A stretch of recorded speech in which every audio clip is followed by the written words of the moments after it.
યા આપણે સ્ક્રીન ઉપર છીએ. we'll wait for about 15-20 seconds અને પછી શરૂ થઈએ. Live video interrupted. The broadcast has been paused. ના we are online. કૌશલભાઈ. Okay. આપણે બધા જ વિઝિબલ છીએ. we are online. we'll just wait for Dr. Nidhi to come in about 10-15 seconds. Sir, in your desktop, you are able to hear us as well as view us. No, I have muted, પણ વાંધો નહીં.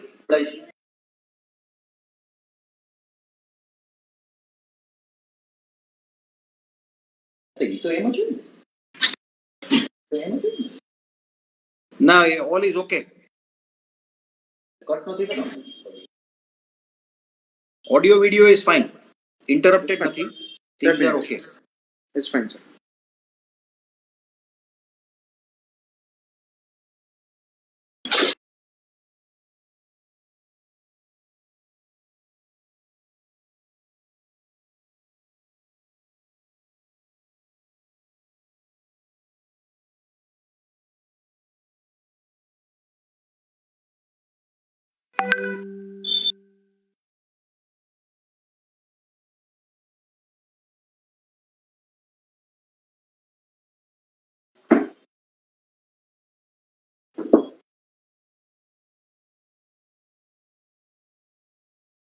I think let us start.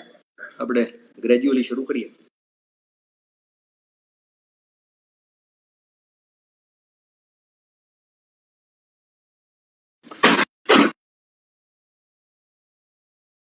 Yeah, so we start today's session. Good evening one and all. નમસ્તે દર્શક મિત્રો. આપ સૌને આવકારીએ છીએ આજના અવેરનેસ એટલે કે સ્વાસ્થ્ય અભિયાનમાં. અમે બધા ડાક્ટરો દિવાળીના પાવન પર્વ અને બેસતા વર્ષના ખૂબ ખૂબ અભિનંદન આપ સૌ દર્શક મિત્રોને.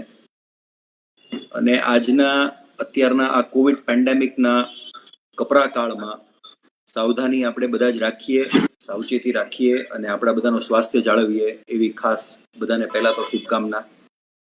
અને બધા જ 3 કાર્ડિનલ પોઈન્ટ્સ ને આપણે બધા અનુશાસનથી ફોલો કરીએ, જેમ કે સેનિટાઇઝેશન અને માસ્ક પહેરવો અને સોશિયલ ડિસ્ટન્સ રાખવું. આ એક મંત્ર સાથે આજનું આપણું સ્વાસ્થ્ય અભિયાન આપણે શરૂ કરીએ. મિત્રો, આપ સૌને ખ્યાલ હશે કે અમુકને ખ્યાલ નહીં હોય, પણ આજનું અભિયાન આપણે એટલા માટે અધૂરાપણે જન્મેલા બાળકો માટે એક ફોકસ્ડ અભિયાન રાખેલું છે. એનું એક કારણ છે. 17મી નવેમ્બર ને આંતરરાષ્ટ્રીય પ્રીમેચ્યોરિટી ડે એટલે કે આંતરરાષ્ટ્રીય અધૂરા મહિને જન્મેલા શિશુના દિવસ તરીકે ઉજવવામાં આખી દુનિયામાં આવે છે.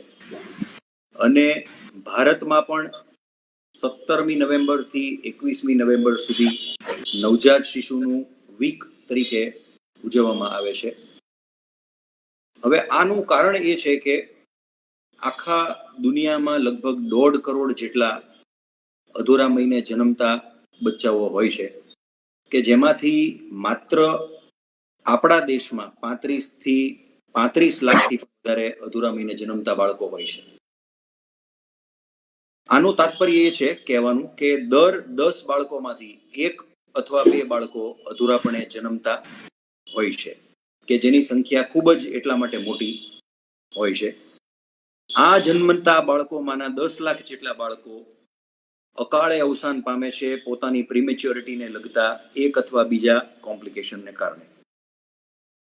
આ જે મૃત્યુ પામે છે તેમાંના લગભગ 75% જેટલા બાળકો અધૂરા મહિને જે જન્મ્યા હોય છે તે વગર કોઈ પણ મોંઘી સારવારે એક અનુશાસન સાથે જો આપણે એને કાળજી રાખવામાં આવે તો એ બાળકોને બચાવી શકાય એમ છે. અને આથી એનો સમાજ ઉપર બહુ મોટો ઇમ્પેક્ટ હોય છે. તો આ જે વિષય છે તેના ઉપર પ્રકાશ પાડવો અને જનજાગૃતિ મેળવવી એ અમારી એક નૈતિક ફરજ અમને લાગે છે. અને એના માટે ગર્ભના પહેલા કોષથી લઈને અધૂરા મહિને જન્મેલ બાળકનું સંપૂર્ણ સાળ સંભાળ ને આવરી લેવાની આજની અમારી બધાની એક કોશિશ રહેશે. તેના માટે અહીંયા આમંત્રિત વિવિધ ક્ષેત્રોમાં ના નિષ્ણાત ડોક્ટરોને આપણે ભેગા કર્યા છે કે જેમનું હું હૃદયપૂર્વક સ્વાગત અને આભાર બંને વ્યક્ત કરું છું. અભિયાન શરૂ કરીએ એ પહેલા આપણે એમનું દરેક મિત્રોનું ઇન્ટ્રોડક્શન આપણે એક પછી એક કરશું અને પછી આપણે આપણી પ્રશ્નોત્તરીને શરૂ કરશું. એ પ્રશ્નોત્તરીને આપણે એ રીતે ચર્ચા કરવામાં આવેલી છે આજના દિવસમાં કે જે સામાન્ય જન અને સામાન્ય માતાઓ, સામાન્ય સોસાયટીના દરેક વર્ગને એક સિમ્પલ ભાષામાં અને ગુજરાતી ભાષામાં બધાને સમજણ અમે આપી શકીએ અને થોડુંક આપણે જનજાગૃતિ અભિયાનને સફળ બનાવી શકીએ. તો મિત્રો, આજના જે આપણા જે આમંત્રિત ડોક્ટર મિત્રો છે તેમાંના ડોક્ટર ધ્યેય પંડ્યાનું સ્વાગત કરું છું. ધ્યેયભાઈ, welcome to the group. Thank you. ધ્યેયભાઈ ગુજરાતના બીજા ક્રમના સુપર સ્પેશિયાલિસ્ટ નવજાત શિશુ નિષ્ણાત ડીએમ નિયોનેટોલોજીસ્ટ છે, જે ભાવનગર માટે બહુ મોટી એસેટ કહેવાય. અને તેમણે કેઈએમ પુણેથી એમનું ડીએમ નિયોનેટોલોજી પૂરું કર્યું છે. તેઓ અત્યારે હોપ એનઆઈસીયુ ભાવનગર ખાતે ફૂલ ટાઈમ કન્સલ્ટન્ટ તરીકે કાર્યરત છે અને એ સરટી હોસ્પિટલ અને ગવર્મેન્ટ મેડિકલ કોલેજમાં પણ ઓનરરી નિયોનેટોલોજીસ્ટ તરીકે પોતાની ફરજ બજાવે છે. વેલકમ ડોક્ટર ધ્યેય. આપણા બીજા મહેમાન છે ડોક્ટર ધવલ સોલંકી સાહેબ. ધવલભાઈ, welcome to the group please. નમસ્કાર. ધવલભાઈ બાળકોના મગજની બીમારીના નિષ્ણાત એટલે કે પીડિયાટ્રિક ન્યુરોલોજીસ્ટ છે અને એમનું હોસ્પિટલ મંત્ર ચાઇલ્ડ ન્યુરોલોજી અને એપિલેપ્સી હોસ્પિટલના નામે પ્રખ્યાત છે. અને ધવલભાઈ ખૂબ સારું મગજને લગતું બાળકોનું કામ ઘણા વર્ષોથી કરે છે. આપણા ત્રીજા ગેસ્ટ છે doctor Kaushal Bhatt. Doctor Kaushal, welcome to the group.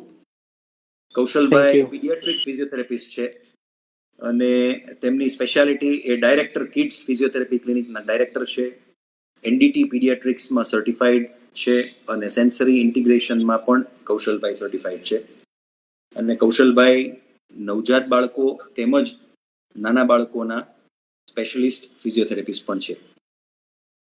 આપણા ચોથા ગેસ્ટ ડોક્ટર નિધિ વસાણી અય્યર, જે આપણી સાથે અત્યારે હાજર નથી પણ ટૂંક સમયમાં જ આપણી સમક્ષ હાજર થશે.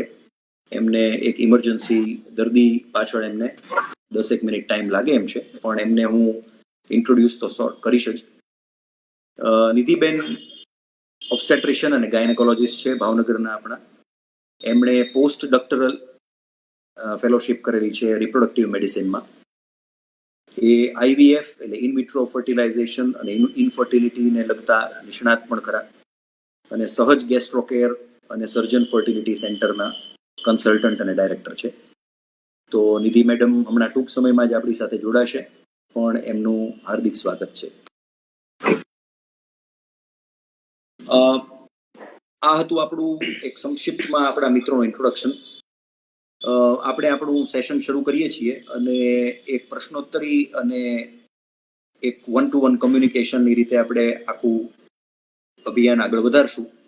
ઓડિયન્સના સવાલો પણ અમે નોટ ડાઉન કરશું અને જો ટાઈમના સંક્ષિપ્તતાને કારણે કે ટાઈમને કારણે અમે ટાઈમના અભાવે કદાચ અમે જવાબ આપી શકીએ તો દરેક મિત્રોના ફેસબુક પેજ અથવા એમના મેઇલ પણ આપની સાથે અમે શેર કરશું કે જેના ઉપર આપ પ્રશ્નો પૂછી શકો આજ પછી. તો ડોક્ટર ધ્યેય, આપનાથી આપણે શરૂ કરીએ કે બેઝિકલી અધૂરાપણું એટલે કે પ્રીમેચ્યોરિટીની આપ વ્યાખ્યા અમને થોડી સમજાવશો. Yes sir. બેઝિકલી સર, જે રીતે આપણે સૌ જાણીએ છીએ, એક પૂરા મહિને થતી ડિલિવરી અથવા તો ટર્મ ન્યૂબોર્ન જેને કહેવાય, એ સર 9 મહિના અને 7 દિવસે 227 દિવસે અથવા તો સર 37 કમ્પ્લીટ અઠવાડિયાથી 40 કમ્પ્લીટ અઠવાડિયા વચ્ચે ડિલિવરી નોર્મલી થતી હોય છે. અહીં હું એમ્ફેસાઇઝ કરવા માંગીશ કે મહિનાઓ કરતા નવજાતમાં અઠવાડિયાઓ મહત્વના છે. કેમ કે આપણે જનરલી સર એવું સાંભળતા હોઈએ છીએ કે બેનને 8.5 મહિના પૂરા થઈ ગયેલા અને 9મો મહિનો લાગી ગયેલો ને એ રીતે. પરંતુ જ્યારે આપણે નવજાતની વાત કરતા હોઈએ ત્યારે અઠવાડિયાઓમાં વાત કરવી ઇમ્પોર્ટન્ટ હોય છે, જેથી કરીને પ્રીટર્મ રિલેટેડ કોમ્પ્લિકેશન પણ સારી રીતે સમજી શકાય. તો હું એવી રીતે થોડું 2 મિનિટ લેવા માંગીશ સર કે નોર્મલી સર શિશુનો જન્મ 37 થી 40 અઠવાડિયા વચ્ચે થતો હોય છે. એ નોર્મલ પણ હોઈ શકે અથવા તો સર કોઈ પણ માતાના કારણોને લીધે ઇન્ડિકેશનને કારણે અથવા નવજાતના ઇન્ડિકેશનને કારણે સિઝેરિયન હોઈ શકે, જે 37 થી 40 અઠવાડિયા વચ્ચે થાય એ ટર્મ નિયોનેટ હોય છે. કોઈ પણ ડિલિવરી સર 37 અઠવાડિયા પહેલા થાય, either in form of normal અથવા તો સીઝર, એને આપણે પ્રીટર્મ ન્યૂબોર્ન કહેશું. હજી પણ આને સર સિમ્પ્લિફાઈ કરવા અને પ્રીટર્મને લગતા કોમ્પ્લિકેશન સમજવા, એક્સ્ટ્રીમ પ્રીટર્મ એટલે કે સર 28 અઠવાડિયા પહેલા થતી ડિલિવરી, દેટ ઇઝ 7 મંથ્સ પહેલા અથવા તો અઠવાડિયામાં કહીએ તો 28 અઠવાડિયા પહેલા થતી ડિલિવરી, તેને એક્સ્ટ્રીમ પ્રીટર્મ કહે છે, જેના કોમ્પ્લિકેશન સર અલગ હોય છે. 28 થી 34 અઠવાડિયા વચ્ચે થતી ડિલિવરી, તેને સર મોડરેટ પ્રીટર્મ કહેવાતું હોય છે, જે પોતે એક અલગ એન્ટાઇટી છે અને તેના અલગ પહેલુઓ હોય છે. અને સર 34 અઠવાડિયાથી 37 અઠવાડિયા વચ્ચે થતી ડિલિવરી, તે લેટ પ્રીટર્મ હોય છે, જે મોસ્ટલી સર ટર્મ ન્યૂબોર્ન જેમ જ બિહેવ કરતા હોય છે, પરંતુ તેઓ પણ એક સેપરેટ એન્ટાઇટી છે. આમ 3 ભાગ સર થતા હોય છે. ટુ સિમ્પ્લિફાઈડ સર 37 અઠવાડિયા પહેલા થતી કોઈ પણ ડિલિવરીને આપણે પ્રીટર્મ ન્યૂબોર્ન કહી શકશું સર. રાઈટ. એટલે પ્રીટર્મ્સને આપણે આપ કહો છો એમ ખૂબ જ અધૂરા, મોડરેટલી અધૂરા અને લેટ પ્રીટર્મ એટલે કે સહેજ જ અધૂરા બાળકોના 3 મેજર બ્રેકેટમાં આપણે ડિવાઈડ કરી શકીએ. Very true sir. આપને આગળ હું પૂછું કે અધૂરાપણે જન્મેલું બાળક અને પૂરા મહિને જન્મતા શિશુ, આ બંને વચ્ચે સાર સંભાળમાં એક બેઝિક તફાવત પહેલા શ્વાસથી શું શું હોઈ શકે, એક બ્રોડ આપણને એક પર્સપેક્ટિવથી સમજાવશો? Very true sir. સર આપણે બહુ જ સાચો અને સારો સવાલ એ છે કે હાઉ ઇઝ ઇટ પ્રીટર્મ ન્યૂબોર્નની કેર છે એ પૂરા મહિને આવેલા બાળક કરતા કઈ રીતે અલગ છે? આપણે સૌ જાણીએ છીએ કે સર જ્યારે પહેલાના સમયમાં ઇવન ડાક્ટરી અવેલેબલ નહોતી ત્યારે પણ નોર્મલ ડિલિવરી, દાઈઓ દ્વારા થતી ડિલિવરીના બાળકો પણ મોટા થતા. એટલે ટર્મ ન્યૂબોર્ન સર ફક્ત ને ફક્ત જો માતાનું ધાવણ મળી રહે, શરીરનું તાપમાન જળવાઈ રહે અને ઇન્ફેક્શન ન થાય તો પણ એમની કેર સારી રીતે થાય અને બાળકો એક્સક્લુઝિવ બ્રેસ્ટ ફીડિંગ ઉપર 6 મહિના સુધી રહે તો ખૂબ જ સારી રીતે મોટા થતા હોય છે. એઝ ઓપોઝ સર જ્યારે પ્રીટર્મ ન્યૂબોર્નની વાત કરીએ અથવા અધૂરા મહિને આવેલા બાળકોની વાત કરીએ તો starting from first batch, as you rightly indicated, પહેલા શ્વાસથી સર એમને એક તો એમની ડિલિવરી વખતે નોર્મલ હોય અથવા તો સિઝેરિયન હોય, કોઈ ટ્રેન્ડ પર્સનલે સ્પેસિફિકલી કોઈ પીડિયાટ્રિશિયન અવેલેબલ હોય જરૂરી છે. કેમ કે આવા બાળકોને સર જન્મ વખતે તેઓ 10 થી 20% બાળકો રોવે નહીં અને એમને પહેલા શ્વાસ માટે કૃત્રિમ મદદની આઈધર અંબુબેગથી અથવા તો વેન્ટિલેટરની પણ જરૂર પડી શકે તેવા ચાન્સ 110 બાળકોને પ્રીટર્મના કેસમાં હોય છે. અને આ રેટ ટર્મ ન્યૂબોર્ન કરતા 2 થી 3 ગણો હોય છે. એટલે ઇટ ઇઝ વેરી ઇમ્પોર્ટન્ટ કે સર એમની કેર વખતે, ડિલિવરી વખતે ઓપરેશન અથવા તો નોર્મલ ડિલિવરીના કેસમાં પણ કોઈ પીડિયાટ્રિશિયન હાજર હોય. બીજું સર આવા બાળકોને જેમ તમે બહુ જ સારી રીતે કીધું કે ખૂબ જ અધૂરી આવેલા બાળકો અથવા તો મોડરેટલી અધૂરા અથવા તો સહેજ જ અધૂરા બાળકો, તો સર એ મુજબ મોટો ચંક સર સહેજ જ અધૂરા બાળકોનો છે. માનો કે 100 પ્રીટર્મ ન્યૂબોર્ન હોય તો તેમાં 60 થી 70% તો સહેજ જ અધૂરા બાળકો હોય છે. તેમની કેર ટર્મ ન્યૂબોર્ન જેવી જ હોય છે, સિવાય કે તેમને વધારે આપણે એક તો તાપમાનની જાળવણી માટે મદદ કરીએ. કોઈ કિસ્સાઓમાં 20 થી 24% કિસ્સાઓમાં તેમને કદાચ આઈસીયુમાં પણ એકાદ દિવસ રાખવું પડે જેથી તેમનું તાપમાન જળવાઈ રહે, તેમનું શુગર જળવાઈ રહે, તેની માટે આપણે મદદ કરવી પડે. કોઈ કિસ્સાઓમાં ડાયરેક્ટ બ્રેસ્ટ ફીડિંગ ના લઈ શકે તો તેને આપણે ચમચીથી દૂધ વડે મદદ કરવી પડે. એ રીતે એમને ટર્મ ન્યૂબોર્નથી સહેજ તેઓ અલગ પડે.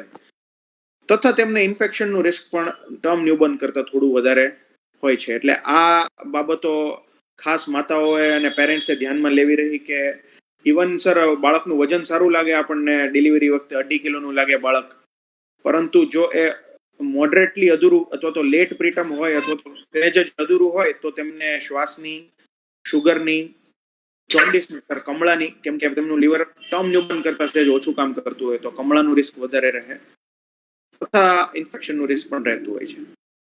ખૂબ જ અધૂરા અને સર મોડરેટલી અધૂરા એટલે 34 અઠવાડિયા પહેલા આવેલા બાળકો, તે ટર્મ ન્યુબોર્ન કરતા એકદમથી સેપરેટ એન્ટાઇટી છે સર. તેમની કેર આઈડિયલી સર લેવલ 2 અને ખૂબ જ અધૂરા લેવલ 3 NICU માં થતી હોય છે.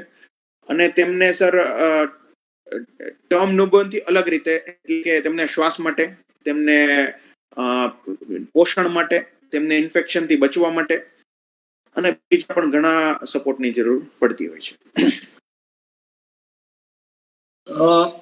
એટલે રાઇટલી આમ આપણે એક સમરાઇઝ કરીએ તો જેમ મોટા વ્યક્તિ અને બાળકની સારવારમાં તદ્દન ફરક હોય છે, તેમ પૂરા મહિને જન્મેલા બાળક અને અધૂરા મહિને જન્મેલા બાળકમાં પણ ખૂબ જ ફરક હોય છે. અને મેજોરિટી જે અધૂરા મહિને જન્મેલા બાળક, જેમ આપે કીધું એમ, લેટ પ્રીટમ્સ હોય છે કે જે મિનિમમ સારવાર, ઇન્ફેક્શન કંટ્રોલ, તાપમાનની જાળવણી અને માનું સ્તનપાન, આના આધારે કોઈ પણ વગર ખર્ચાની સારવાર એ ખૂબ જ સારી રીતે સાલ્વેજ થઈ શકે એમ છે. એટલે આ એક બહુ પ્રોત્સાહન આપનારી વાત આપે કરી. આને જ આપણે આગળ વધારીએ તો આ બધા જે અધૂરા મહિને જન્મતા બાળકો હોય એમાં જો આપણે કોમ્પ્લિકેશન્સની વાત કરીએ તો તાત્કાલિક જન્મ પછી થનારા કોમ્પ્લિકેશન્સ નું પણ થોડુંક અમને વર્ણન કરો, અને લાંબા ગાળે એટલે કે આજીવન કદાચ ચાલી શકે અથવા તો લાંબા ગાળે થનારા કોમ્પ્લિકેશન્સ, લાંબા ગાળે રહેનારા કોમ્પ્લિકેશન્સ નું પણ થોડું આપણે વર્ણન અમને કરો. સર પાછલા મુદ્દાને જ આગળ વધારીએ તો સર સહેજ જ અધૂરા બાળકો અથવા તો લેટ પ્રીટમ બાળકોમાં જનરલી થતી તકલીફો મેઇનલી હાઇપોગ્લાયસેમિયા, એટલે કે શરીરમાં શુગર કોઈ વાર ઘટી જવું જો બાળક દૂધ સરખી રીતે ના લઈ શકે તો, હાઇપોથર્મિયા એટલે શરીરનું તાપમાન ઘટી જવું, ઇન્ફેક્શનનું રિસ્ક, જોન્ડિસનું રિસ્ક, અને કેટલાક કિસ્સાઓમાં જો આ લેટ પ્રીટમ બાળકોને પણ ઇવન 1001 બાળકોને, એટલે ખૂબ જ રેર કિસ્સાઓમાં ડેવલપમેન્ટલ પ્રોબ્લેમ્સ પણ થતા હોય છે, જે કૌશલભાઈ કદાચ એગ્રી કરશે. એમને પણ ઓટિઝમ જેવા, જે નોટ ગ્રોસલી ડેવલપમેન્ટલ ડિલેસ પણ minor developmental related issue late preterm બાળકોને પણ થતા હોય છે.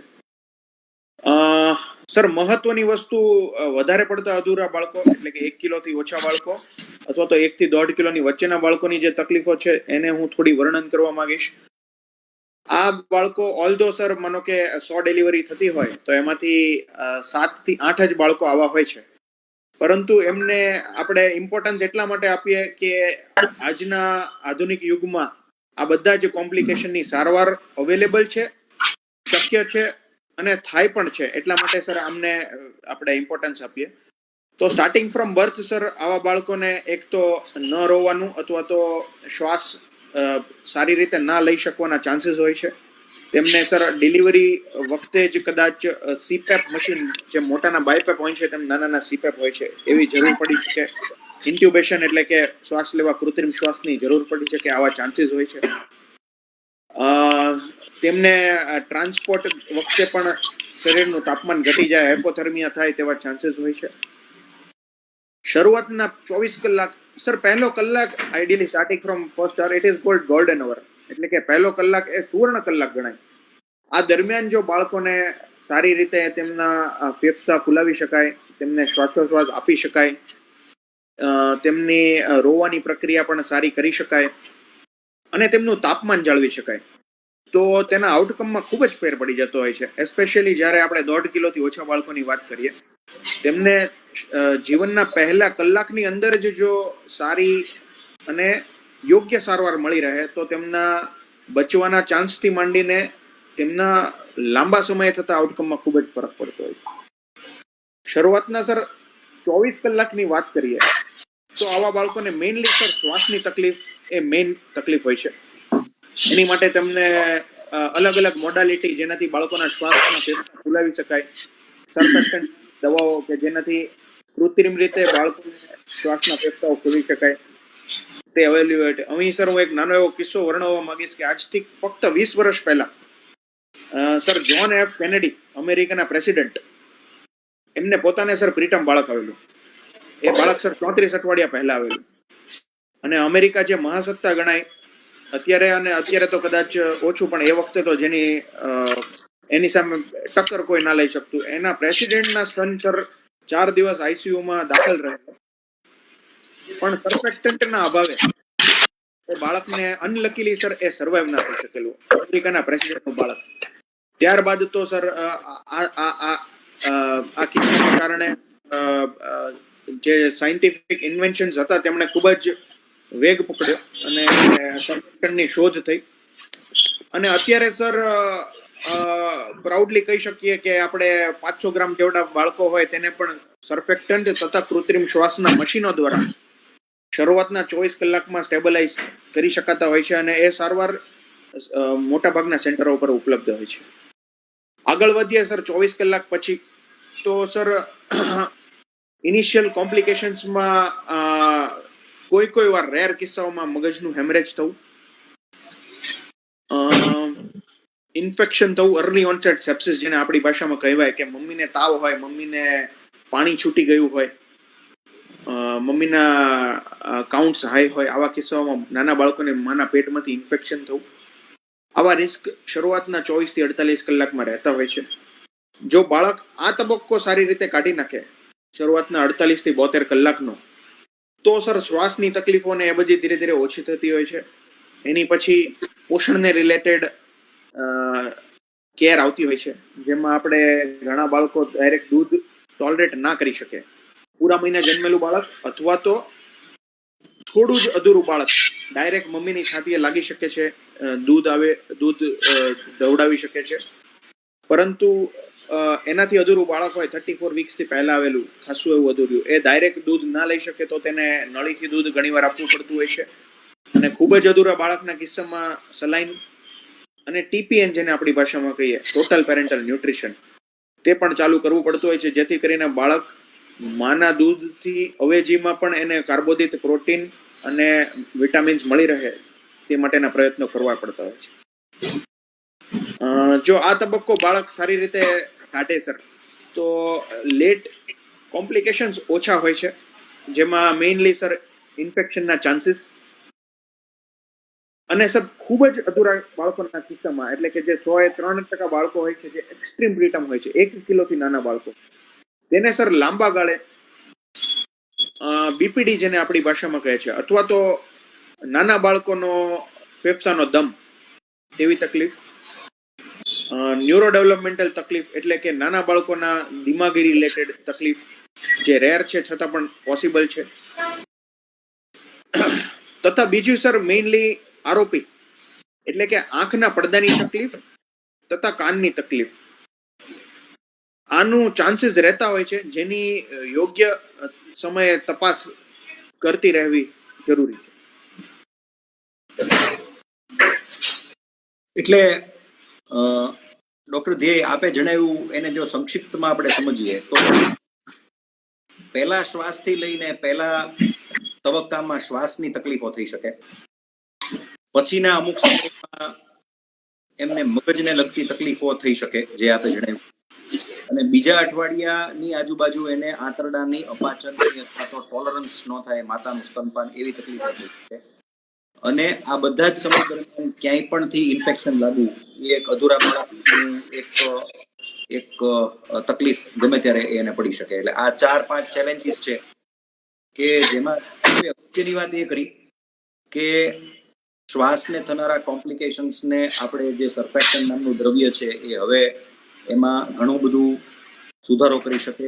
પ્લસ આપનું જે આંખને લગતી આપે જે કોમ્પ્લિકેશન કીધા કે એ તકલીફ એક એવી તકલીફ છે કે જેમાં એનો સુવર્ણ કાળ છે એ જ્યારે અધૂરા મહિને જન્મેલું બાળક જ્યારે આઈસીયુમાં હોય અને આપણે એનું નિદાન કરીએ છીએ પહેલા 1.5-2 મહિનાની અંદર, તો એ સુવર્ણ કાળ કહેવાય કે જેમાં સંપૂર્ણપણે આપણે એને પણ નાબૂદ કરી શકીએ.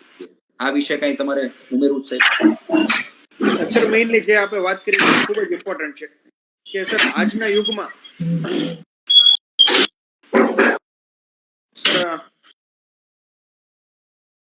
આજના યુગમાં જ્યારે સર નવજાત શિશુ સારવાર ખૂબ જ એડવાન્સ પામી છે. આપણે 1 કિલોથી નાના બાળકો, 1.5 કિલોથી નાના બાળકોને સર્વાઈવલના ચાન્સીસ ખૂબ વધી ગયા છે. ત્યારે સર આ પ્રકારની મોર્બિડિટીઝ જેમ કે આંખના પડદાની તકલીફો, કાનની તકલીફો તથા કૌશલભાઈ આગળ વર્ણન કદાચ કરશે કે માનસિક તકલીફોના ચાન્સ વધ્યા છે. કેમ કે સર્વાઈવલ વધ્યું છે, તેથી સર હવે આ બધી તકલીફો પણ આપણે જોતા હોઈએ છીએ. ખાસ કરીને આંખની તકલીફને સર હું એમ્ફસાઇઝ કરવા માંગીશ. ગુજરાત સરકાર અને ભારત સરકાર દ્વારા સર RBSK એટલે કે રાષ્ટ્રીય બાળ સ્વાસ્થ્ય કાર્યક્રમ અંતર્ગત જે 20 થી 22 તકલીફોનો ખાસ સ્ક્રીનિંગ માટે એમ્ફસાઇઝ કરવામાં આવ્યું છે. તેમાં આંખના પડદાની તકલીફ એક છે. ગાઈડલાઈન એવી છે સર કે 2 કિલોથી નાનું બાળક અથવા તો 34 અઠવાડિયા પહેલા જન્મેલું બાળક, તેને ફરજિયાત સર આંખના પડદાની એકવાર તપાસ થવી જોઈએ, જેથી કરીને સર આપણે આવા બાળકોને ફ્યુચરમાં અંધાપાથી બચાવી શકીએ. અધૂરા મહિને જન્મેલા બાળકને તો કોઈ આરોપી એટલે કે રેટાઇનોપેથી ઓફ પ્રીમેચ્યોરિટી એટલે કે આંખના પડદાની તકલીફ એ અંધાપાના ઘણા કોમન કારણો માટેનું અત્યારે એક કારણ છે. એટલે we would like to emphasize કે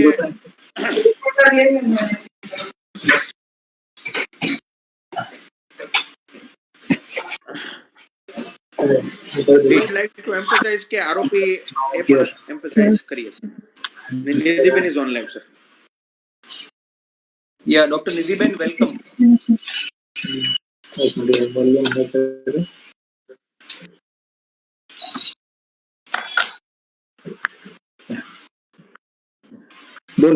You can speak. Hello.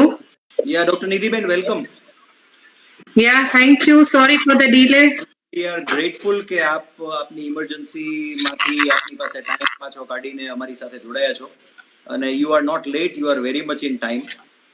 Okay, thank you so much. Yeah, we have અત્યાર સુધી આપણે ડોક્ટર ધ્યેય સાથે એ ચર્ચા કરી રહ્યા છીએ કે Right. પ્રીમેચ્યોરિટીને લગતા અર્લી અને લેટ કોમ્પ્લિકેશન્સ ના વિષયમાં એ થોડો પ્રકાશ પાડે.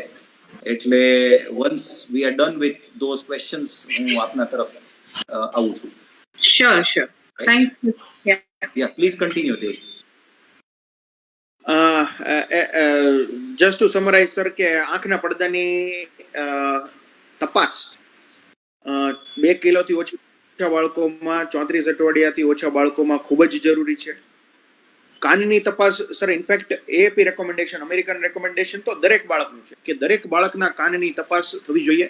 કેમ કે સર બહેરાશનો ઇન્સિડન્સ 1003 છે. That is quite common incidence. એટલે આઈડિયલી સર દરેક બાળકોની અને ઇફ નોટ પોસિબલ એટલીસ્ટ દરેક પ્રીમેચ્યોર બાળકના કાનની તપાસ થવી જોઈએ. અને આ ઉપરાંત તેમને ડેવલપમેન્ટલ ઇશ્યુઝ ફ્યુચરમાં રહેતા હોય છે, જેમ કે આપણે સાંભળ્યું હશે કે ઓટિઝમ છે, attention deficit hyper activity ADHD નામનો રોગ છે. એટલે કે સર આ રોગો એવા હોય છે કે જેમાં બાળકને આપણને શરૂઆતમાં નોર્મલ ડેવલપમેન્ટ લાગે, પરંતુ આગળ જતા જેમ બાળક સ્કૂલમાં આવે તો જનરલી સર જો પ્રોપર ધ્યાન ના આપવામાં આવે તો સર સ્કૂલના ટીચરનો માર ખાઈને પાછું આવે કે ભાઈ ધ્યાન નથી દેતું, તોફાન કર્યા કરે છે, લેસનમાં ધ્યાન નથી આપતું. પરંતુ આવા બાળકો આપણે જો સારી રીતે કોઈ બાળકોના ડોક્ટરને તે લોકો બતાવે અને મગજના ડોક્ટરને તથા ફિઝિયોથેરાપિસ્ટને પણ એકાદ વાર આપણે ઓપિનિયન લઈએ તો ખ્યાલ આવે આગળથી કે sir they are basically late preterm અથવા તો અર્લી પ્રીટમ બેબીઝ જેમને આગળ ઓટિઝમ અથવા ADHD જેવા રોગો હોય છે અને તેની પણ સારવાર પોસિબલ છે. તેથી દર્શકોને ખાલી એટલું એમ્ફસાઇઝ કરવા માંગુ કે પ્રીટમ બાળકોને લાંબા સમય સુધી આવી રીતના જે ફોલોઅપ છે તેમાં સર તેને જરૂરી છે. રાઈટ. એક છેલ્લો ક્વેશ્ચન ધ્યેય આપને પર્ટેનિંગ કે પ્રીટર્મ સર્વાઈવલ વિશે થોડું. પ્રીટર્મ મોર્ટાલિટી, મોર્બિડિટી તો આપણે વર્ણન કર્યું કે એમને થતી વિવિધ તકલીફો, અર્લી અને લેટ બંને જાતના કોમ્પ્લિકેશન્સ આપણે સરસ ચર્ચા કરી. તો એમના મૃત્યુના દર અને એમના કારણો વિશે થોડું, પ્રીટર્મ સર્વાઈવલ વિશે. બેઝિકલી જેમ આપણે સર 3 ભાગમાં ડિવાઈડ કર્યા કે થોડા જ અધૂરા મહિને આવેલા બાળકો એટલે કે 34 થી 37 અઠવાડિયા વચ્ચેના સર તેમના હાલના તબક્કે જ્યારે આપણે ભારતે દરેક ક્ષેત્રોમાં વિકાસ કર્યો છે ત્યારે મેડિકલ સાયન્સ અને નવજાત શિશુના સાયન્સમાં પણ સારો એવો વિકાસ છે. અને ઇવન આ બાળકો તો આપણી કોઈ મદદ વગર અને અથવા તો મિનિમલ મદદ સાથે ખૂબ જ સારું કરી શકે છે. તેમના સર્વાઇવલ ચાન્સ ઓલમોસ્ટ મોર દેન 90% છે, રિગાર્ડલેસ ઓફ ધ સેન્ટર, પ્રાઇવેટ હોય કે સરકારી. સર 34 અઠવાડિયાથી મોટા બાળકોને જો આપણે વર્ણન કર્યું તે રીતે શરીરના તાપમાનની જાળવણી, શુગરની જાળવણી, માતાનું ધાવણ અને ઇન્ફેક્શન ન થાય તો તેમના સર્વાઇવલ ચાન્સીસ 90% વધારે છે, જે ખૂબ. અને આ જ બાળકો વધારે છે સર. 170 બાળકો તો ખાલી લેટ રિટર્ન હોય છે, તો તેની માટે આ ઇમ્પોર્ટન્ટ છે. તેનાથી અધૂરા બાળકો એટલે કે 1.5 કિલોથી નાના બાળકો, 1.5 કિલોથી 1 કિલો વચ્ચેના બાળકો, તેમને sir NICU level 2 level 3 NICU ની જરૂર હોય છે. આજના તબક્કે આપણે ભારતના જ સર દરોની વાત કરીએ તો લેવલ 2 અને લેવલ 3 સિટીઝમાં સારા NICU અને ઇવન SNCU સરકારી ક્ષેત્રોમાં પણ છે, જ્યાં તેમનું સર્વાઇવલ અરાઉન્ડ સર 1 કિલોથી મોટા બાળકોનું 70% થી વધુ છે, which is a good rate sir. કે આમાં ખાસ કરીને પેરેન્ટ્સે ઘણીવાર સર એવું થતું હોય છે કે 1.5 કિલોથી નાનું બાળક આવ્યું અને પેરેન્ટ હતોત્સાહ થઈ જતા હોય છે કે આવું અધૂર્યું બાળક, કેમ કે નાનું લાગતું હોય બાળક વીક લાગતું હોય અને પેરેન્ટ હતોત્સાહ થઈ જતું હોય. ત્યારે આ ડેટા ઇમ્પોર્ટન્ટ એટલા માટે છે કે 1 કિલોથી 1.5 કિલોની વચ્ચેના બાળકોનો સર્વાઇવલ ચાન્સ 70% થી પણ વધારો પ્રોપર કેરની નીચે છે લેવલ 2 તથા લેવલ 3 સિટીઝમાં. અને ઇવન સર જે પેરિફેરલ સેન્ટર્સ છે ત્યાંથી પણ ટ્રાન્સપોર્ટના દરો ખૂબ જ હવે તો સુધર્યા છે કે સારા ટ્રાન્સપોર્ટ સાથે તેમનું પણ સર્વાઇવલ વધ્યું છે. ખૂબ જ કિલોથી નાના વજન વાળા બાળકો, તો તેમાં સર અત્યારે ભારતની વાત કરીએ તો ટાયર 2 સિટીઝ અને પેરિફેરલ સિટીઝ જ્યાંથી ટ્રાન્સપોર્ટ થાય છે ત્યાં સર્વાઇવલ પણ ઓલમોસ્ટ સર 60% થી 70% ની વચ્ચે છે, પ્રોવાઇડેડ તેમને કોઈ આપણે વર્ણન કરીએ તેવા મેજર કોમ્પ્લિકેશન્સ જેમ કે IVH એટલે કે માથામાં હેમરેજ, સિવિયર RDH એટલે કે ફેફસાની લાંબી તકલીફો અને NEC એટલે કે આંતરડાની મોટી તકલીફો ના હોય તો તેમના સર્વાઇવલ સર 60% થી ઉપર છે. અને જ્યારે લેવલ 3 ટર્શરી કેર સેન્ટર્સની વાત કરીએ જેમાં પણ હવે લેવલ 2 સિટીઝમાં બહુ સારું કામ થઈ ચૂક્યું છે, નિધિબેન એગ્રી કરશે કે આપણે 1 કિલોથી નાના બાળકોને પણ જો લેવલ 3 NICUમાં પ્રોપર સર્ફેક્ટન્ટ, વેન્ટિલેટર, માતૃ અને પિતૃ દ્વારા સારી સારવાર, કાંગારૂ સારવાર, ઇન્ફેક્શન ન થવા દઈએ, ઇન્ક્યુબેટરની સારવાર, આવી કેર મળી રહે તો તેમનું સર્વાઇવ પણ હવે સર ખાસું એવું સુધર્યું છે. So this is quite encouraging. ઘણું પ્રોત્સાહન આપે એવા ટકાવારી તમે જણાવ્યા. મૂવિંગ અહેડ, હું ડૉક્ટર ધવલ તરફ વળીશ કે જે બાળકોના મગજના નિષ્ણાત છે. ધવલભાઈ, પ્રી મેચ્યોરિટીમાં ધ્યેયભાઈએ બહુ ટૂંકમાં તો કીધું, પણ આપ અમને સચોટ જણાવો કે મગજને લગતી એવી કઈ પ્રકારની તકલીફો અધૂરાપણે જન્મતા બાળકમાં આપને જોવા મળતી હોય છે અને તેનો શું ઇમ્પેક્ટ હોઈ શકે ન્યૂબોર્ન ઉપર પાછળના જીવન?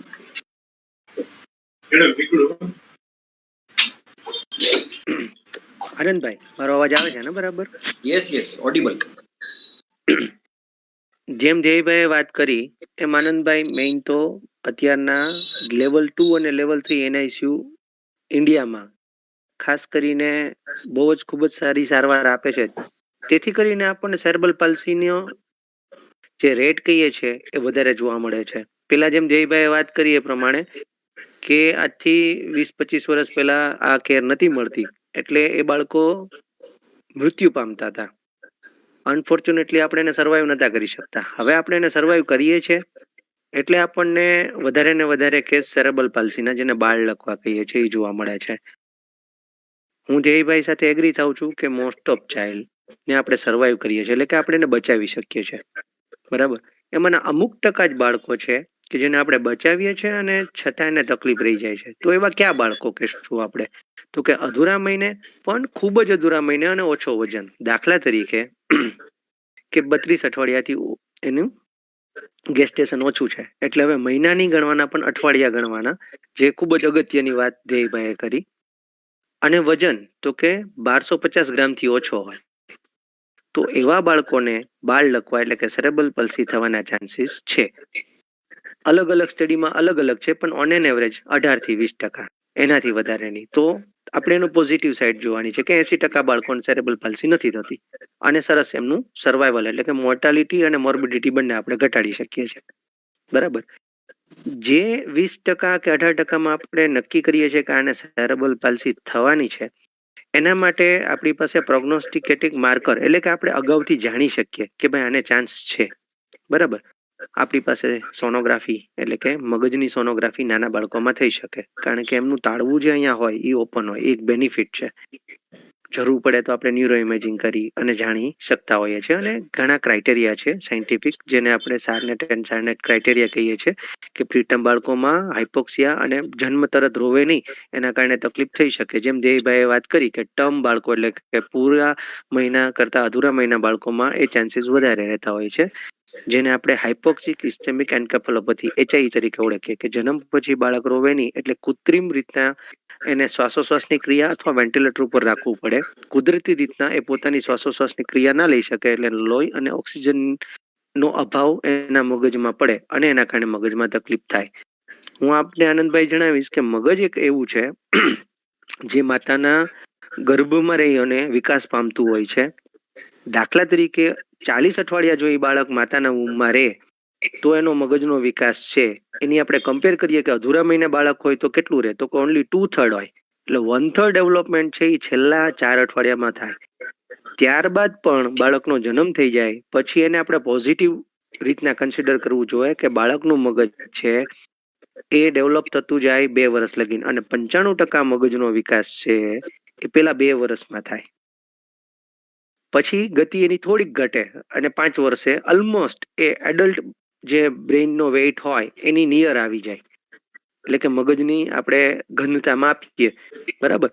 તો ખૂબ જ અગત્યનું પેલા 2 વર્ષનું હોય છે કે એનો મગજનો વિકાસ પેલા 2 વર્ષમાં થતો હોય છે. એટલે અધૂરા મહિને જે શક્યતા છે, બરાબર, એ થોડી વધી જતી હોય છે કે અધૂરા મહિને મગજનો વિકાસ પણ રૂંધાય, કે જે માતાના વૂમની અંદર ને મળવું જોઈએ એ ના મળે. એટલે સેરેબ્રલ પાલ્સી, લર્નિંગ ડિસેબિલિટી એટલે કે ભણવામાં એમાં તકલીફ પડે, મેન્ટલ રિટાર્ડેશન થવાની શક્યતા વધી જાય છે. એપિલેપ્સી એટલે કે વાયની તકલીફ એને ફ્યુચરમાં રહી શકે છે. પછી એના કોમ્પ્લિકેશન કહેવાય. દાખલા તરીકે ધ્યેયભાઈએ વાત કરી કે એને ચેપ લાગ્યો અને મેનિન્જાઇટિસ થયું, તો એવા કેસમાં મેન્ટલ રિટાર્ડેશન અને એપિલેપ્સીના ચાન્સ વધી જતા હોય છે. બરાબર.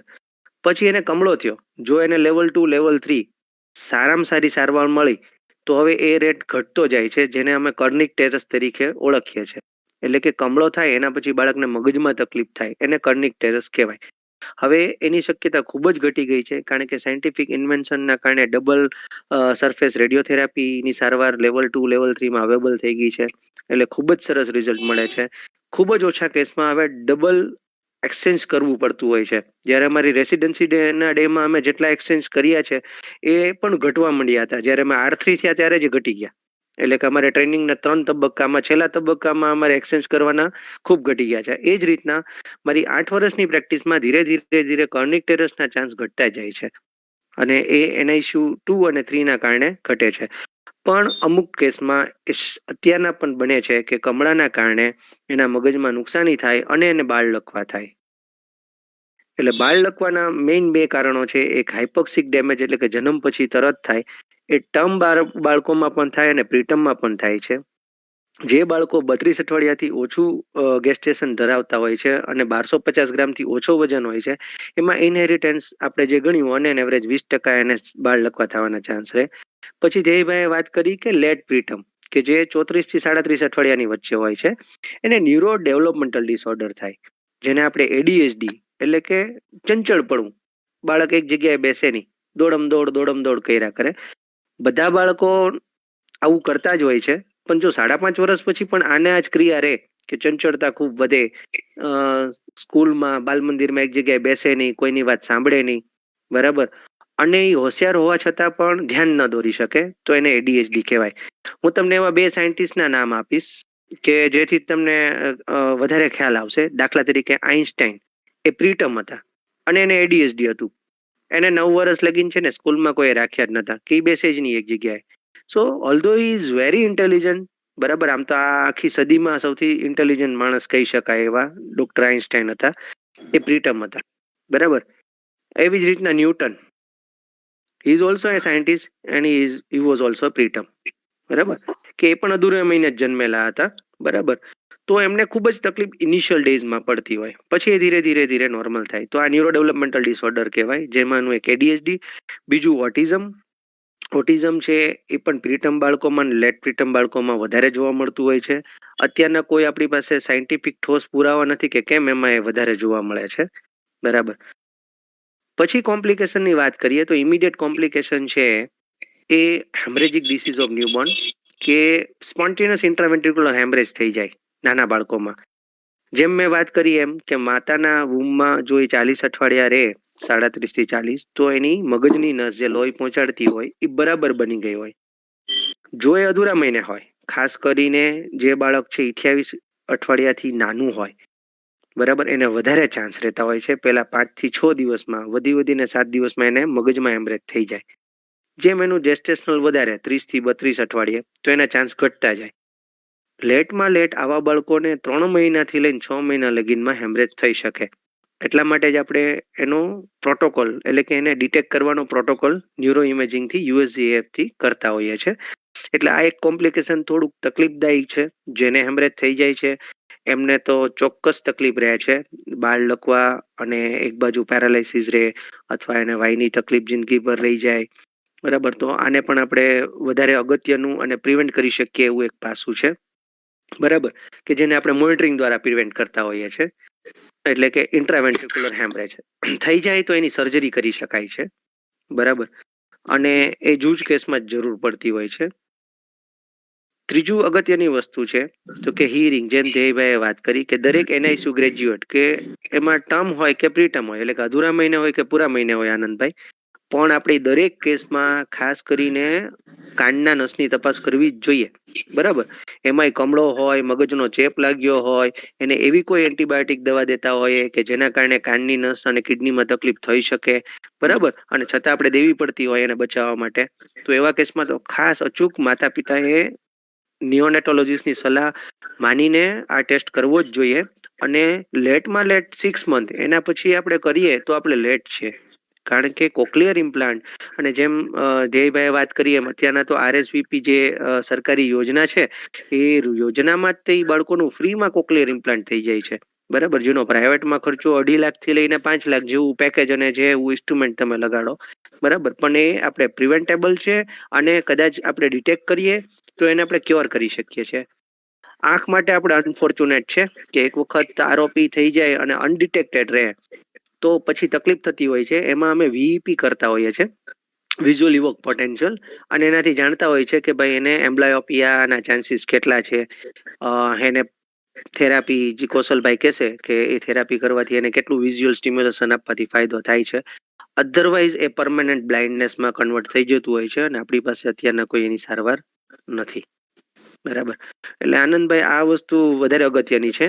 અમુક જૂજ કેસમાં ચેપ લાગ્યા અને હેમરેજ થયા પછી પાણી ભરાય, જેને આપણે હાઇડ્રોકેફલસ કહીએ, કે મગજમાં એને પાણી ભરાવાથી તકલીફ વધે, એ પણ ટ્રીટેબલ છે. જૂજ કેસમાં આપણે એને સર્જરીની જરૂર પડે, અને અમુક કેસમાં એ ધીરે ધીરે ધીરે ધીરે આપોઆપ પણ એમાં ફાયદો દેખાતો હોય છે. તો હું આટલું વર્ણવીશ કે મગજની જે કંઈ તકલીફ છે એ આ રીતના પ્રીટમમાં થતી હોય છે. રાઈટ. ધ્યેયભાઈ, તમારે કંઈ એડ કરવું? ના, just to join Dhaval sir, તેમણે ખૂબ જ સારી રીતે કીધું કે સર જે કાનને રિલેટેડ તકલીફ છે એ 6 મહિના સુધી જો ડિટેક્ટ થઈ જાય, કેમ કે આપણે સર જેમ આપણે મહાભારતમાં સાંભળતા કે ભાઈ અભિમન્યુ છે તો માતાના ઉદરમાં બધું સાંભળીને આવ્યો હતો, તેવી જ રીતે ખૂબ જ અર્લી સ્ટેજમાં જે સાંભળવાની ક્રિયાઓ છે તે બાદના સ્ટેજમાં બોલવાની ક્રિયાઓ માટે હેલ્પફુલ હોય છે. આથી કરીને અર્લી ડિટેક્શન બહેરાશનું ખૂબ જ જરૂરી છે. 3, 6 અને 9 નો સર રૂલ છે, એટલે 3 મહિના પહેલા આઈડિયલી જો બાળકની કાનની તપાસ થઈ જાય 6 મહિના પહેલા જો એ કન્ફર્મ થઈ જાય અને 9 મહિના પહેલા જો કોક્લિયર ઇમ્પ્લાન્ટ થઈ જાય તો તેના આઉટકમ ખૂબ જ સારા હોય છે અને બાળક એક નોર્મલ બાળકની જેમ ડેવલપમેન્ટ કરી શકે છે. તો એ આ દર્શક મિત્રો એક ધ્યાનમાં રાખે.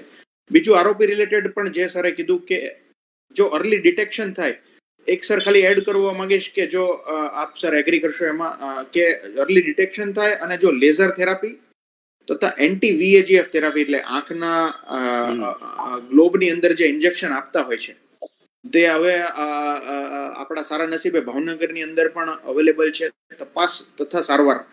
તો તેનાથી ફ્યુચર આંખના જે સરે વાત કરી કે ફ્યુચર મેજર કોમ્પ્લિકેશન્સ અવોઇડ કરી શકાય છે.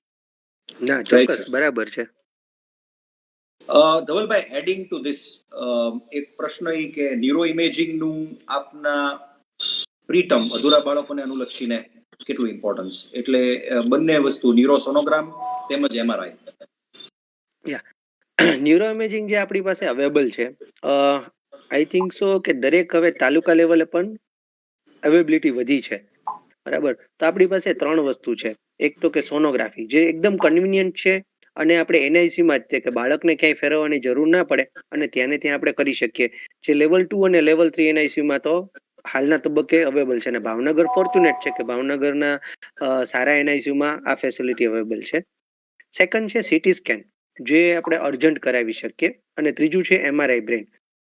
હવે સોનોગ્રાફી છે જે એકદમ કન્વિનિયન્ટ, કોસ્ટ ઇફેક્ટિવ, એટલે કે ઓછા ખર્ચે અને આપણને જોઈતી માહિતી મળી શકે.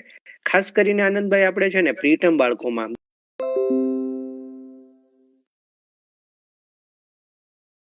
બે દિવસે કરતા હોઈએ છીએ અને નિયોનેટોલોજીસ્ટ પોતે જ કરી અને નક્કી કરતા હોય છે કે આને ફર્ધર ન્યુરો ઇમેજિંગની જરૂર છે કે નહીં.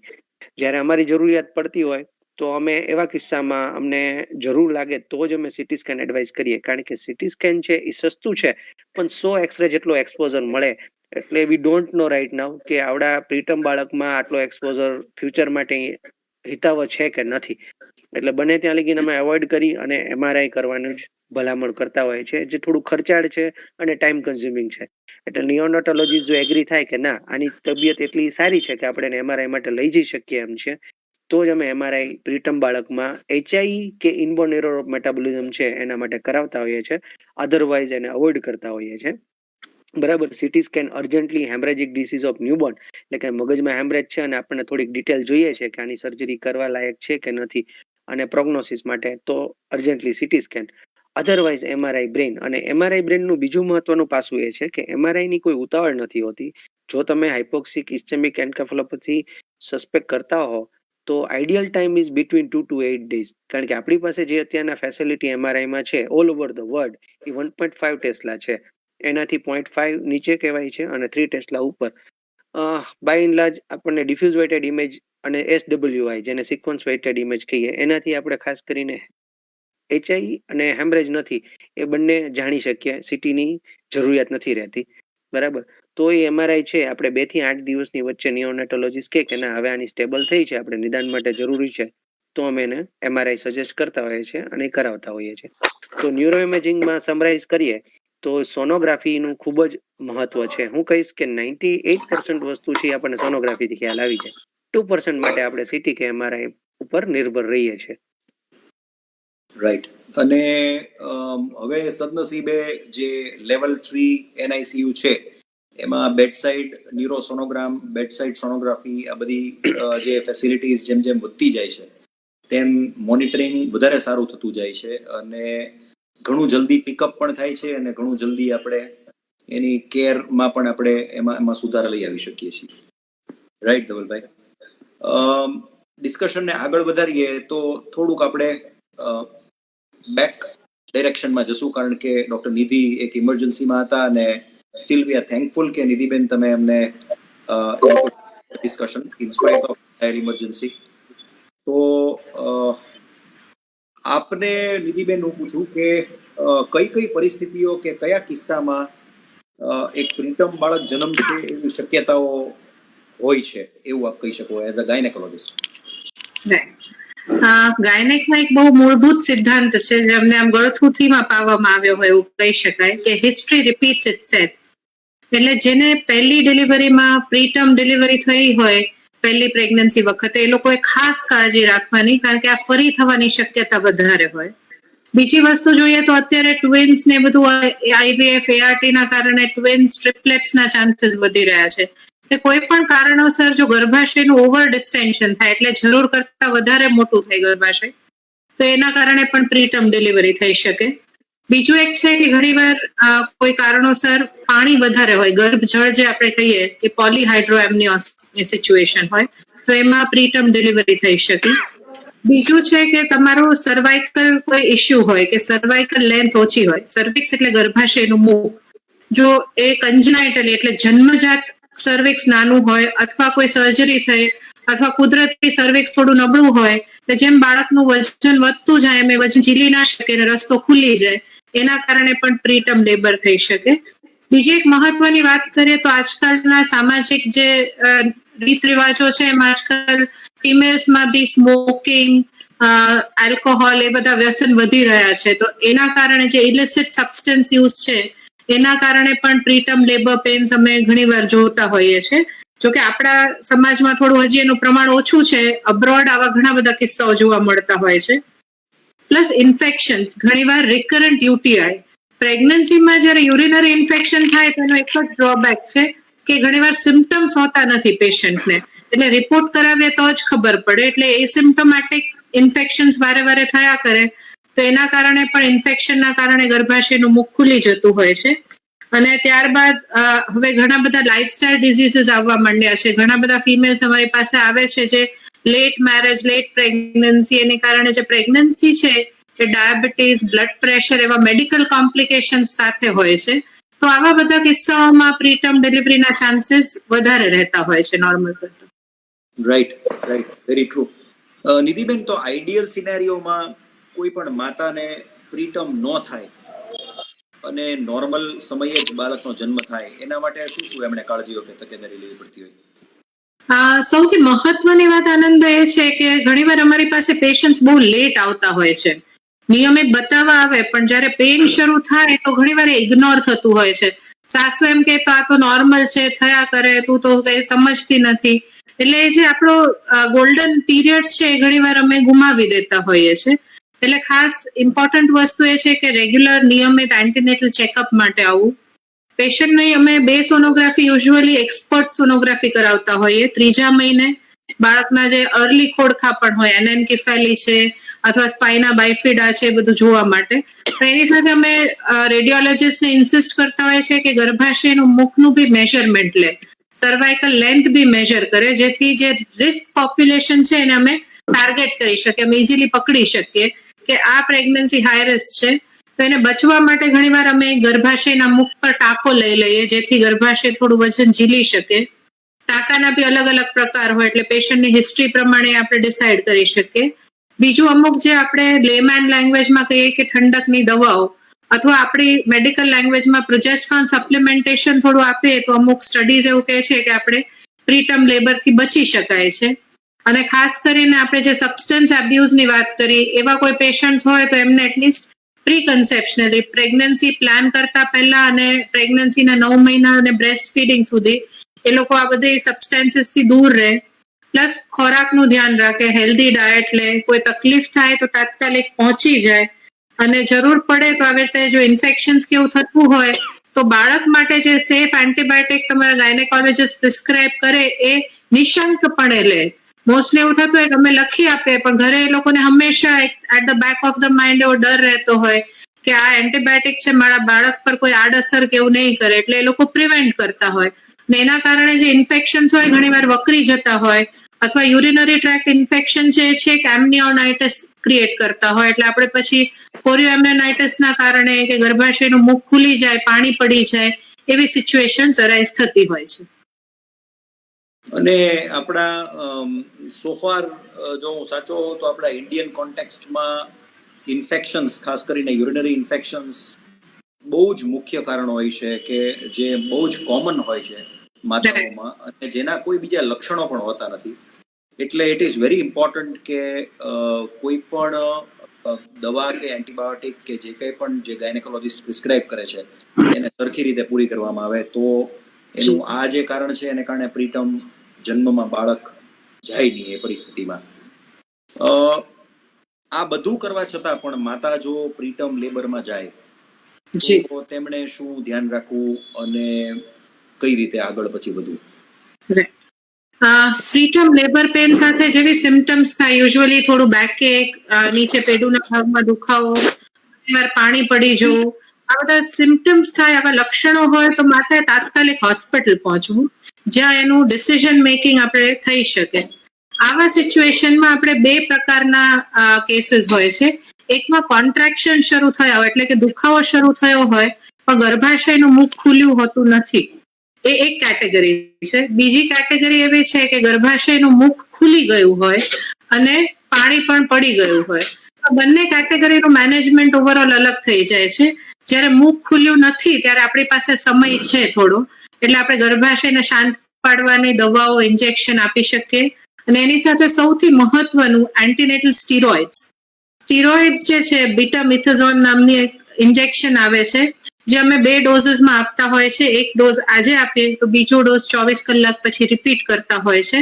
તો એની માટેનો અમને સમય મળી જાય છે. અને આ એક શું કહેવાય, મિરેકલ ડ્રગ કહી શકાય, કારણ કે આનાથી લાંબા ગાળે જેમ દેવભાઈએ વર્ણવ્યું એવી રીતે રેસ્પિરેટરી કોમ્પ્લિકેશન્સ, ઇન્ટ્રાવેન્ટ્રિક્યુલર હેમરેજ, NEC બધાના ચાન્સીસ ઘટતા હોય છે. પણ રેસ્પિરેટરી ડિસ્ટ્રેસમાં તો ખૂબ એનો મોટો ફાળો છે કે આપણે ઘણા બધા બચ્ચાઓને વેન્ટિલેટરથી બચાવી શકીએ, અથવા રેસ્પિરેટરી ડિસ્ટ્રેસ થાય તો એની ઇન્ટેન્સિટી ઓછી હોય, જેથી કરીને એની સારવાર ખૂબ સરળ અને બહુ ઇઝી રહે. ફાઇનાન્શિયલી બી પેશન્ટનું બર્ડન ઘણું ઘટી જતું હોય છે. બીજી કેટેગરી ઓફ પેશન્ટ્સ હોય છે જેમાં પાણી પડી ગયું હોય છે અથવા કોરિયોએમ્નિયોનાઇટિસ હોય છે. એના માટે એ થોડી ટ્રિકી સિચ્યુએશન હોય છે, કારણ કે આપણે ઇન્ફેક્શન બી મેનેજ કરવાનું છે. એટલે યુઝ્યુઅલી અમે એન્ટીબાયોટિક્સ આપતા હોઈએ. એટલીસ્ટ આપણને 24-48 અવર્સનો ટાઈમ મળી રહે, જેમાં આપણે સ્ટીરોઇડ્સ આપીએ એની પૂરેપૂરી અસર થાય એટલો સમય મળી રહે તો બાળકનું આઉટકમ ઘણું જ સારું આવતું હોય છે. અને પછી કેવો રિસ્પોન્સ આવે છે પેશન્ટનો, એની ઉપર આપણે નક્કી કરતા હોય છે કે પેશન્ટને ડિલિવર કરાવવું કે એના કોન્ટ્રાક્શન શમી ગયા હોય, તબિયત સારી હોય તો પ્રેગ્નન્સીને આગળ પ્રોલોંગ કરી શકાય. પણ ઇમ્પોર્ટન્ટ વસ્તુ એ છે કે ઘણા હાઈરિસ્ક પેશન્ટ્સ હોય એમાં આ જે આપણે બેટનેસોલ છે એ પ્રોફાઇલેક્ટિક આપી દેવામાં પણ કોઈ વાંધો નથી. આપણે સાદી ભાષામાં કહીએ તો પાળી પહેલા પાળ બાંધી દેવી. એટલે આ બી ઘણીવાર એક્સેપ્ટન્સ ઘણું ઓછું હોય છે. અને આજકાલ પેશન્ટ્સ ગૂગલ બહુ જ બધું વાપરતા હોય છે, એટલે એ લોકો બીટામિથાઝોન એન રેસ્પિરેટરી ડિસ્ટ્રેસ નહીં જોવે, એકલું બીટામિથાઝોન જોશે અને પછી એવું કહેશે કે ડોક્ટર ખોટું સ્ટીરોઇડ્સ પ્રિસ્ક્રાઇબ કરે છે, એનાથી મારા બાળકને આવું થઈ શકે, શુગર્સ વધી શકે. એટલે we are constantly under the scanner, પણ ટુ કન્વે ટુ ધેમ કે આ બહુ મહત્વની દવા છે. અને ઘણીવાર જયારે આપણી પાસે સમયનો ખરેખર ક્રાઇસિસ હોય કે બાળક ડિલિવર થવાનું જ હોય, પણ જો બેટનેસોલ આપી દીધું હોય આપણે અગાઉથી, તો આપણને આઉટકમ્સ આઈ થિંક તમે બધા જ પીડિયાટ્રિશિયન નિયોનેટોલોજીસ્ટ પેનલમાં છો, દે વુડ ડેફિનેટલી એગ્રી કે એનો ખૂબ મોટો ફાળો હોય છે. Yes, very true. અને ખાસ તો હું પણ મેન્શન કરું કે સ્ટીરોઇડ એક એવું અબ્યુઝિવ નામ છે કે જેનો સમાજ એક એવો જ મતલબ કાઢે છે કે સ્ટીરોઇડ એટલે કે પોઈઝન, સ્ટીરોઇડ એટલે કે એવી વસ્તુ કે જે સમાજને હાનિકારક છે. બટ સ્ટીરોઇડ એ આ પરિસ્થિતિઓમાં એક ઈશ્વરથી ઓછું સ્થાન ન ધરાવે એવી દવા છે. એઝ અ પીડિયાટ્રિશિયન એન્ડ નિયોનેટોલોજીસ્ટ અમને ખ્યાલ છે કે કેટલું બધું વેન્ટિલેટરની જરૂરિયાતો ઘટી જાય છે, કેટલું બ્રેઇનના હેમરેજીસનું શક્યતાઓ ઘટી જાય છે, કેટલા બધા કોમ્પ્લિકેશન્સ ઘટી જાય છે. એટલે સ્ટેરોઇડ્સ નામ સાંભળીને કોઈ આશ્ચર્ય ન પામે. એ એક લાઈફ સેવિંગ ડ્રગ છે, એટલે એ એક સમાજે સમજવું રહ્યું. નિધિબેન, last question to you is કે એક ઇન યુટ્રો ટ્રાન્સફર વિશે અમને થોડું માહિતી આપો, કે જે બહુ અગત્યનો ભાગ છે અને જેનું એક ફાઉન્ડેશન અમને સમજાવો તમે. ઇન યુટ્રો ટ્રાન્સફરનું જે આઉટકમ્સ છે, ધ્યેયભાઈ ઘણી સુંદર રીતે વર્ણન કર્યું છે કે આપણે 2 પાસાઓ જોવાના હોય, નિયોનેટલ મોર્બિડિટી અને મોર્ટાલિટી. એટલે ખાલી મૃત્યુ દર ઘટાડવો ઇમ્પોર્ટન્ટ નથી, એની સાથે એસોસિએટેડ જે શોર્ટ ટર્મ અને લોંગ ટર્મ કોમ્પ્લિકેશન્સ છે એને પણ આપણે જો બચાવી શકીએ બાળકને એનાથી, તો એ ઘણું કોસ્ટ ઇફેક્ટિવ રહેતું હોય છે લાંબા ગાળે. શોર્ટ ટર્મમાં કદાચ પેરેન્ટ્સને એવું લાગે કે અમને મોટા સેન્ટરમાં લઈ ગયા, ત્યાં NICUમાં બાળકને દાખલ કર્યું, એનું કોસ્ટ આટલું થયું, પણ એ લોંગ ટર્મ કોમ્પ્લિકેશન્સની રીતે અમુક વાર પેશન્ટ્સ વિચારતા હોતા નથી. એટલે ઇન યુટ્રો ટ્રાન્સફર એટલે માની લો કે તમે એવી કોઈ જગ્યાએ છો જ્યાં બાળક ઘણું જ નાનું છે તમારું, માની લો 1 કિલો કરતા ઓછું વજન છે અને તમે કોઈ પેરિફરીના સેન્ટરમાં જે પ્રસૂતા છે એ ત્યાં છે, તો એને બાળક સહિત સેફલી સુરક્ષિત રીતે એવા સેન્ટર પર પહોંચાડવા જ્યારે બાળક ગર્ભાશયમાં જ હોય, જ્યાં લેવલ 2 લેવલ 3 NICU ની સરસ સુવિધાઓ ઉપલબ્ધ હોય, ત્યાં જ બાળકની ડિલિવરી પ્રોપર દેખરેખ હેઠળ થાય. અને આપણો જે ગોલ્ડન અવર છે, યુઝ્યુઅલી પીડિયાટ્રિશિયન્સ એવું ટાર્ગેટ કરતા કે first hour of life is very very crucial. એટલે એમાં જેટલા અર્લી ઇન્ટરવેન્શન્સ થાય, જેટલી જલ્દી સારવાર મળે અને જેટલી ઉત્તમ સારવાર મળે, એટલું કોમ્પ્લિકેશન્સનું પ્રમાણ પણ ઘટતું હોય છે. એટલે આ ખાલી મૃત્યુદરને ખાળવા માટે નથી, પણ જે એના સાથે એસોસિએટેડ મોર્બિડિટીઝ એટલે કે કોમ્પ્લિકેશન્સ છે, બાળકે જે સહન કરવું પડે ફાઇનાન્શિયલી, મેન્ટલી, ઇમોશનલી ને ફિઝિકલી, બધી રીતે પેરેન્ટ્સનું બી જે બર્ડન છે આ એક ઇન યુટ્રો ટ્રાન્સફરના મેજરથી ખાસું ઓછું થઈ જતું હોય છે.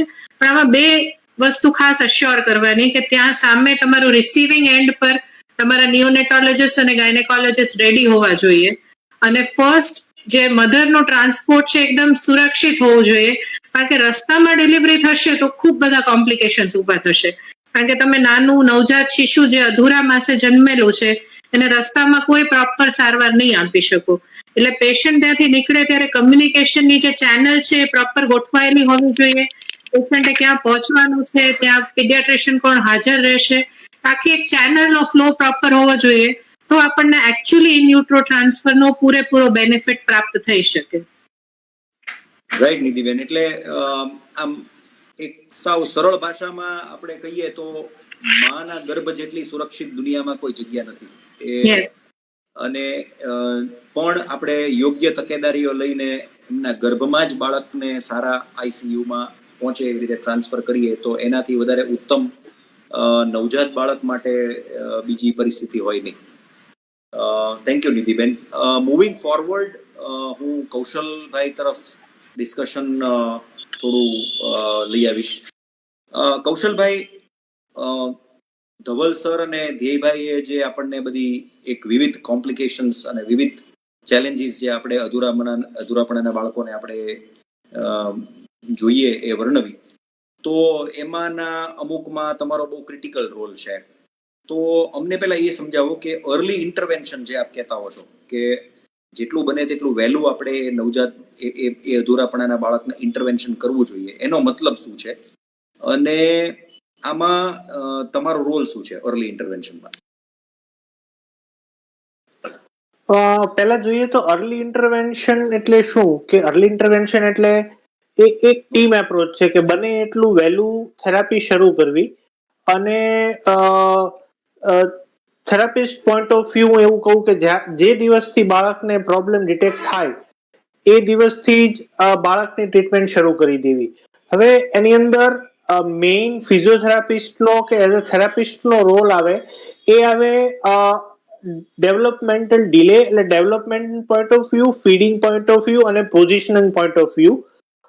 બીજો એક રોલ છે ડાયગ્નોસિસ પોઈન્ટ ઓફ વ્યૂ, કે બાળક જ્યારે જન્મ્યું અને પ્રીટર્મ છે તો એ વખતે ICUમાં એમની મૂવમેન્ટ જોઈને પ્રેડિક્શન કરી શકાય કે આ બાળકને આ પ્રકારનો પ્રોબ્લેમ થવાની શક્યતા રહે, એ વખતથી જ ટ્રીટમેન્ટ એ રસ્તા ઉપર ચાલી શકાય.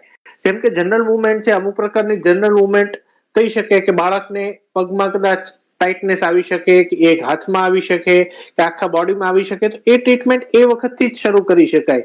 બીજું છે ફીડિંગ ઇસ્યુઝ, કે એ વખતે બાળકને કદાચ ફીડિંગ ઇસ્યુ દેખાય, કારણ કે પ્રીટર્મ છે એટલે એના બકલ મસલ્સ, જે ગાલના મસલ્સ છે જેને કારણે બાળક ચૂસવાનું શરૂ કરે, એ ન સ્ટ્રોંગ થયા હોય કારણ કે બાળક પ્રીટર્મ છે, તો એ વખતે થેરાપી કરાવીને બાળકને શીખવાડી શકાય કે એ મસલ્સ ટ્રેન કરી શકાય, જેને કારણે આગળ જતા ન્યુટ્રિશનલ ઇસ્યુ કે બીજું ધવલભાઈએ કીધું કે ધ્યેયભાઈએ કીધું એ રીતે હાઇપોગ્લાયસેમિક કે એ બધા પ્રોબ્લેમ ન થઈ શકે.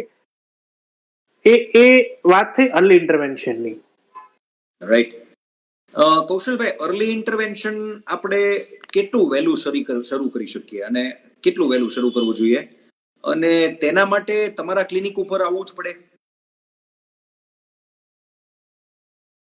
અર્લી ઇન્ટરવેન્શન એજ મેં કીધું આગળ કે જે દિવસથી ખબર પડે બાળક જેવું સ્ટેબલ થાય આઈસીયુમાં ત્યારથી જ શરૂ કરી દેવું જોઈએ. અને બીજો એક પ્રશ્ન કદાચ આવે કે ક્યાં સુધી ચાલે, એટલે એ છે ને બાળક જ્યાં સુધી આગળ જતા અમે યુઝ્યુઅલી સ્કૂલિંગમાં જાય કે આગળ જતા એ ફેમિલીમાં સેટ થાય ને ત્યાં સુધી જોતા.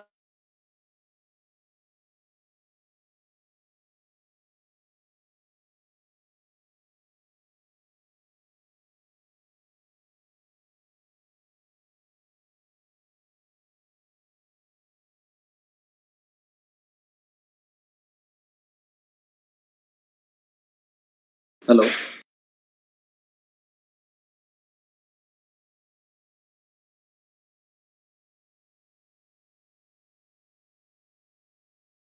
Hello.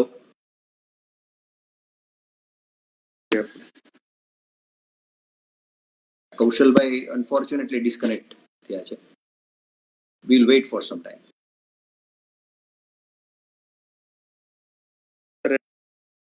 Net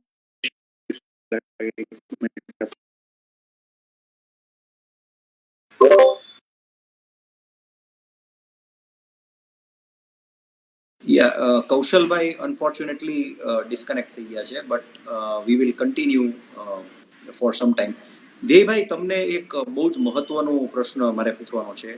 kangaroo mother કેરનો concept અને એ વિશે થોડું 2 મિનિટ સોસાયટીને આપે સમજાવવું પડે.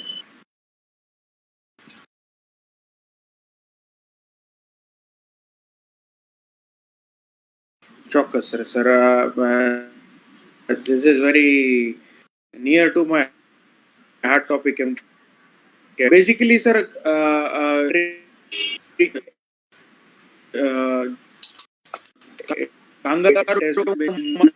માતૃ સરોવર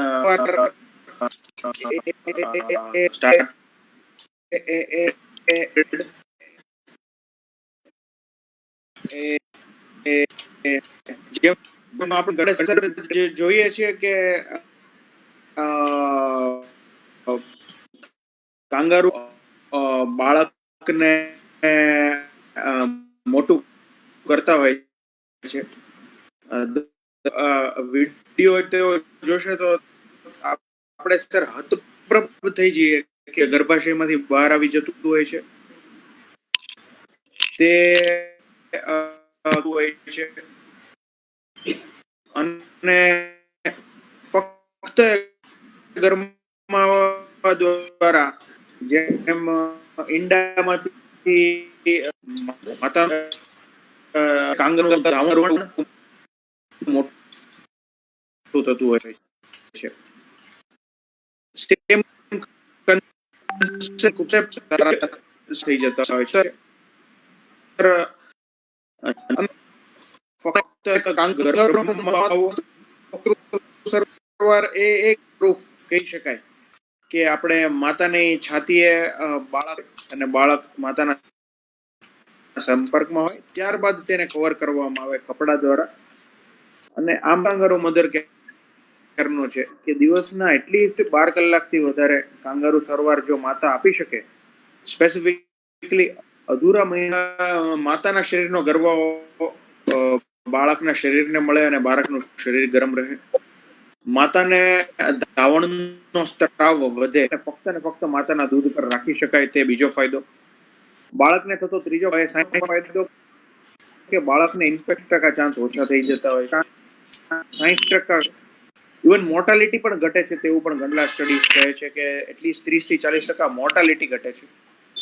ઇન્ફેક્શનના ચાન્સ ઘટી જાય છે, શરીરનું તાપમાન જળવાઈ રહે છે, શરીરના વાઇટલ્સ જળવાઈ રહે છે.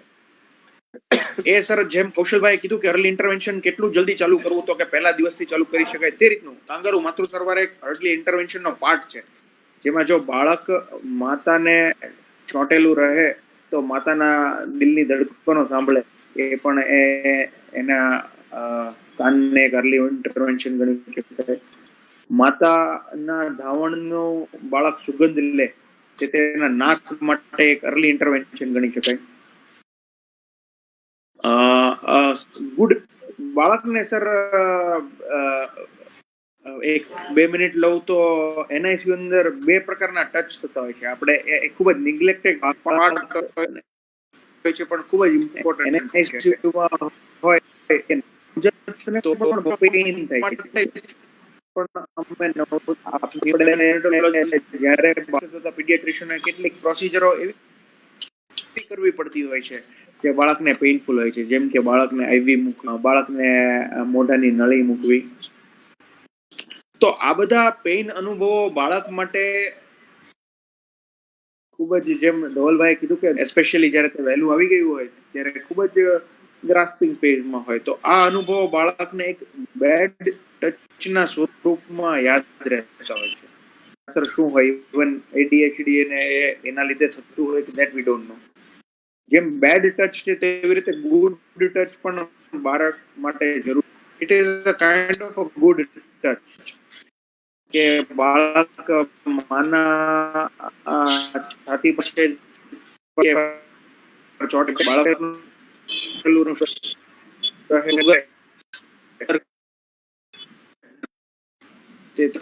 હોય એક સારો અનુભવ આપે છે.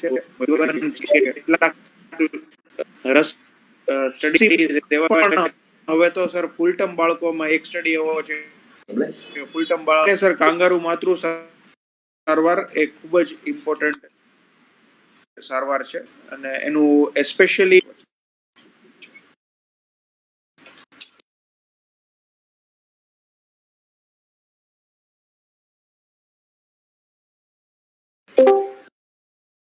Sir over to you sir. Okay, Devbhai વચ્ચે વચ્ચે થોડું ડિસ્કનેક્ટ થતું હતું, પણ જેટલું આપણે સમજાવી શકીએ એમ કાંગારૂ મધર કેર છે એ એવું ગણી શકીએ આપણે કે એક એટલી મહત્વની એક કેર છે જે સાર સંભાળ છે યુવાન માટે, અધૂરા મહિને જન્મેલા બાળક માટે, કે જેનાથી તેને અસંખ્ય ફાયદાઓ છે. અને KMC ની કાંગારૂ મધર કેરની માટે જાગૃતતા અભિયાન સરકાર દ્વારા નર્સિંગ સ્ટાફને, ડોક્ટર્સને, માતાઓ માટે, અને હવે તો પિતા પણ કાંગારૂ મધર કેર આપી શકે ત્યાં સુધી, કે પિતા પણ ICUમાં આવી શકે, પિતા પણ કાંગારૂ કેર આપી શકે, એટલી સરસ એક સેન્સિટાઇઝેશન અને એટલી સરસ સુવિધાઓ હોય છે કે જેનો એક બહુ જ મોટો રોલ છે. કૌશલભાઈ, આપણે એક લાસ્ટ પોઈન્ટમાં આપણે ડિસ્કનેક્ટ થયા હતા કે જે ઇન્ટરવેન્શનલ થેરેપીની જેને જરૂર હોય છે તેને તમે ક્યાં સુધી તમે કરતા હો છો ઇન્ટરવેન્શનલ થેરેપી? એ થેરાપી પેશન્ટ બાળક જ્યાં સુધી પોતાના ફેમિલીમાં ઇન્ડિપેન્ડન્ટ થાય ને ત્યાં સુધી કરવાની. એની માટે દરેક વખતે ક્લિનિક આવવાની જરૂર ન રહે. અમે મોટાભાગે સ્ટાર્ટિંગ જ્યારે હોય, બાળક સાવ પ્રીટર્મ હોય, ICUમાં કરાવેલું હોય ને અમારી પાસે આવે ત્યારે અમે હોમ પ્રોગ્રામ ઉપર રાખીએ, અને પછી કદાચ જરૂર પડે, ડેવલપમેન્ટલ ડિલે હોય તો ત્યારે અમે એમને કહીએ કે ના, હવે તમે ક્લિનિક આવો. ક્લિનિકથી ડિસ્ચાર્જ કર્યા પછી પણ અમે ખાલી એ લોકોને જોવા માટે બોલાવતા રહીએ કે તમને આ પ્રકારના કોઈ પ્રોબ્લેમ થાય તો અમને જાણ કરવી. અને એ લોકોનું જ્યાં સુધી ફેમિલી લાઈફમાં ગોઠવાઈ જાય, સ્કૂલિંગમાં બરાબર ગોઠવાતા જાય, ત્યાં સુધી એની પાછળ ધ્યાન આપવું જરૂરી છે. એની માટે થેરાપીમાં આવવું જરૂરી નથી હોતું. રાઈટ. તો મારી દ્રષ્ટિએ આપણે જેટલા ક્વેશ્ચન્સ, જેટલા પ્રશ્નો એક સમાજ અથવા એક માતા પિતા ના જે મનમાં હોય તેને આપણે અનુલક્ષીને મુખ્યપણે બધા જ પ્રશ્નોને આપણે આવરી લીધા છે. અને તમે બધા જ તજજ્ઞો અલગ અલગ ફિલ્ડના છો અને એને એવી રીતે આપણે પ્રશ્નોત્તરી કરી છે કે જેથી કરીને વધુમાં વધુ આપણે ઇશ્યુઝને આપણે ડિલિવર કરીએ. પ્રશ્નોત્તરીમાં કોઈ પણ પ્રશ્નો હશે તો આપણે પર્સનલ મેલ્સ ઉપર પણ જવાબ આપી શકશું. પણ એક સંક્ષિપ્તમાં આપણે બધું સમરાઇઝ કરીએ આજના આ સ્વાસ્થ્ય અભિયાનને, તો એવું આપણે કહી શકીએ કે જે અધૂરાપણે જન્મેલા જે બાળકો હોય છે તેમાંના લગભગ 75%, 75% ઓફ જે બાળકો જે અધૂરાપણે જન્મેલા હોય છે તે લેટ પ્રીટર્મ્સ હોય છે. લેટ પ્રીટર્મ્સ એટલે 34 અઠવાડિયા પછી ના ગેસ્ટેશન પછી જન્મેલા બાળકો, કે જે બાળકો કોઈ પણ મોંઘી સારવારો ઇનએક્સપેન્સિવ સ્ટ્રેટેજીસથી આ છોકરાઓને આપણે બચાવી શકીએ એમ છીએ. જેમ કે આપણે એમના તાપમાનનું જાળવણી કરીએ, માતાનું સ્તનપાન બને તેટલું આપણે વહેલામાં વહેલું શરૂ કરીએ, કાંગારૂ મધર કેર જે કોન્સેપ્ટ ધ્યેય સરે સમજાવ્યો એને આપણે લાગુ કરીએ, અને બાળકને કોઈ પણ પરિસ્થિતિમાં ઇન્ફેક્શન કંટ્રોલ કરીએ. એટલે કોઈ પણ બહારની પરિસ્થિતિ અથવા તો મારા તમારા કોઈ પણના ટચથી એને ઇન્ફેક્શન ન લાગે એની જો કાળજી રાખીએ તો આ 4 પગલાના અનુશાસનથી લગભગ 75% અધૂરાપણાના છોકરાઓને આપણે સેફલી આપણે બચાવી શકીએ એમ છીએ, અને એ મૃત્યુદરના બોજાને ખૂબ જ ઘટાડી શકે એવું છે. આ ઉપરાંત જેટલા અત્યંત અધૂરા મહિને જન્મેલા બાળકો છે, જેમ આપ બધાએ વર્ણન કર્યું, એમના માટે હવે સારા સમાચાર એ પણ છે કે સરકાર Shri government private public partnership કરી રહી છે કે જેને અંતર્ગત પહેલા બહુ જ મોટા ખર્ચામાં જે માતા પિતા આવી જતા અને માતા પિતાને એક બર્ડન લાગતું કે ભાઈ આટલો બધો ખર્ચો, આટલી બધી ઘનિષ્ઠ સારવાર, આટલો લાંબો સમયનું રોકાણ, આટલું બધું આપણે કઈ રીતે પૂરું પાડશું. તો એના માટે સરકારશ્રીએ યોજનાઓ પણ શરૂ કરેલ છે કે જેનો લાભ પણ સમાજ લઈ શકે, અને એ પરિસ્થિતિને સમાજે પ્રાઇવેટ પબ્લિક પાર્ટનરશિપને સ્વીકારીને એમનો લાભ લઈને પણ આગળ વધવું જોઈએ. અને છેલ્લો મુદ્દો હું એ કહીશ કે આપણો આ બધી વસ્તુનો એક જ ધ્યેય હોય, માત્ર બાળકને બચાવવું નહીં પણ એક ઇન્ટેક્ટ ન્યુરોલોજીકલ અને કોમ્પ્રિહેન્સિવ નોર્મલ બાળક માતા પિતાના ખોળામાં આપવું. એકલું બાળકને બચાવવું એ ડાક્ટરો તરફની ફરજ તો હોય જ, પણ એનાથી પણ મોટી ચેલેન્જ અને અમારી ઉપલબ્ધિ એ કહેવાય કે અધૂરાપણાના બાળકને કોઈ પણ કોમ્પ્લિકેશન વગર, કોઈ પણ ક્ષતિ વગર માતા પિતાને એક ઉજ્જવળ ભવિષ્યમાં એ બાળક આખી જીવન એનાથી અથવા સ્પ્રે છે બારે નથી કરી દે, પેલા કાપડમાં મારવાનું. તો આ સાથે આપણો આજનો સ્વાસ્થ્ય સેમિનારનો જે સંવાદ છે એ આપણે એનો અંત લાવશું. અને આપ સૌ ડૉક્ટર ધ્યેય, ડૉક્ટર નિધિ, ડૉક્ટર ધવલ, ડૉક્ટર કૌશલ, આપ સૌએ ટાઈમ કાઢી અને બહુ સરસ એક ચર્ચાનું રૂપ આપ્યું એ બદલ આપ સૌને અભિનંદન અને આભાર વ્યક્ત કરું છું. Thank you everybody. so much. Thank you. ધન્યવાદ. Good night. Thank you. Bye.